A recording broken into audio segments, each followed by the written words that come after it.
Apple's macOS Sequoia can boot to the desktop on a system with less than 1 GB RAM, but it is clear that the operating system is heavily reliant on the swap file. This year's latest operating system for compatible Macs, macOS Sequoia, which was released last month, arrives with a truckload of new features such as iPhone mirroring, passwords app, window tiling, and more. While these additions are nice to have, we believe that Apple does not get enough credit for making each of its platforms memory efficient, so its competition needs to get the same tasks done by incorporating more RAM. When running macOS Sequoia 15.1, an owner of what appears to be an extremely older Mac model shows that the machine can boot to the desktop with a laughable sub 1 GB RAM.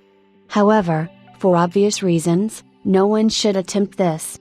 Older Mac running macOS Sequoia 15.1 was only equipped with 768 MB RAM, with the memory pressure graph running in red. The exact model name of the Mac was not mentioned by @the Pony, but in the specifications section, the CPU is running at 2.86 GHz and is supplemented by just 768 MB RAM.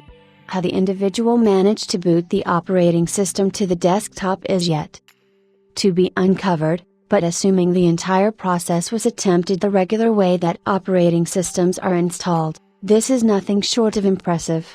Of course, it goes without saying that it makes little sense to attempt this, mainly when the entire RAM count would be utilized by macOS Sequoia all the time. In fact, the statistics at the bottom of the image show that the RAM is being swapped with the internal memory, as that usually happens when the physical memory count is too low. Out of 768 MB RAM, 675.6 MB is used up, and 137.8 MB has been swapped.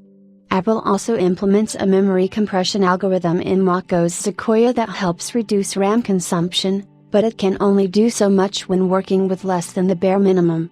To remind you, Apple does not mention the hardware requirements for running macOS Sequoia and only lists the number of Macs that can run the operating system. We can also see the memory pressure graph is in red, and for those who do not understand, one person in the X thread has stated that this color indicates that the physical RAM has been completely used up, and the Mac is entirely reliant on the swap file to continue functioning. We doubt the machine would proceed further when a memory-intensive task is initiated, such as opening a couple of Google Chrome tabs. However, that was not why the person booted up macOS Sequoia on a Mac featuring 768 MB of RAM.